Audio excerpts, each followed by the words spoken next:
Pergunta 133. Tem necessidade de encarnação os espíritos que desde o princípio seguiram o caminho do bem? É uma pergunta interessante.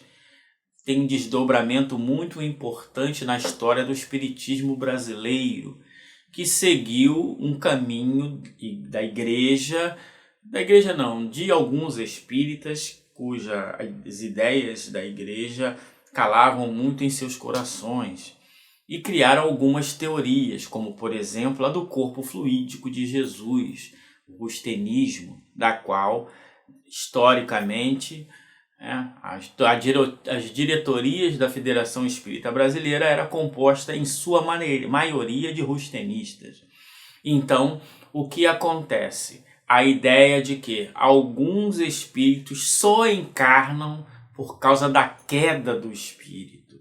Essa ideia da queda do espírito, que vem um pouquinho ali dos anjos decaídos, depois Kardec fez a questão de fazer um artigo sobre essa questão, para a doutrina espírita não faz o menor sentido.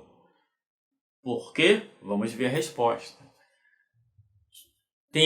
Alguns têm todos a necessidade de encarnação? Mesmo aqueles que seguiram o caminho do bem desde o início? Resposta: todos são criados simples e ignorantes e se instruem pelas lutas e tribulações da vida corporal. Deus, que é justo, não podia fazer felizes a uns sem fadigas e trabalhos, conseguintemente sem mérito.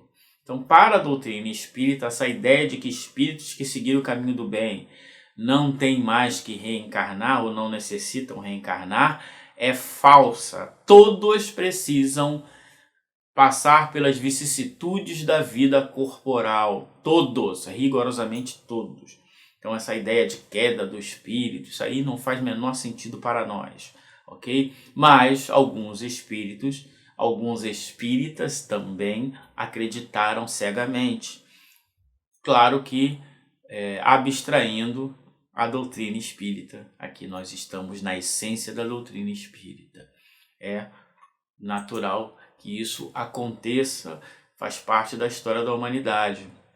Eles não são maus, são apenas pessoas que as suas crenças pessoais interferiram no curso do ensino espírita. Pergunta 133A. Mas então, de que serve aos espíritos terem seguido o caminho do bem, se isso não os isentam dos sofrimentos da vida corporal?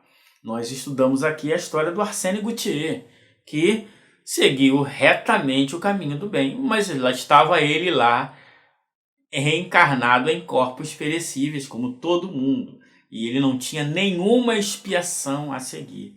Então, por que ele estava encarnado?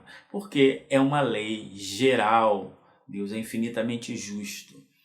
E aí, mas então para que serve isso? A resposta dos espíritos: chegam mais depressa ao fim. Ademais, as aflições da vida são muitas vezes a consequência da imperfeição do espírito.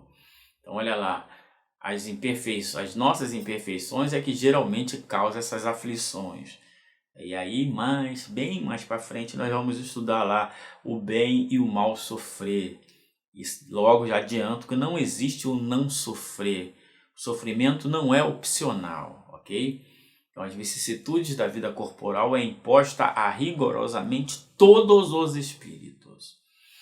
Continua ele: quanto menos imperfeições, tanto menos tormentos. Aquele que não é invejoso, nem ciumento, nem avaro, nem ambicioso, não sofrerá as torturas que se originam desses defeitos. Então, o que ele está dizendo ali? Se você seguir o caminho do bem, você se forra de muitos tormentos. Esses tormentos, eles são consequência das inferioridades.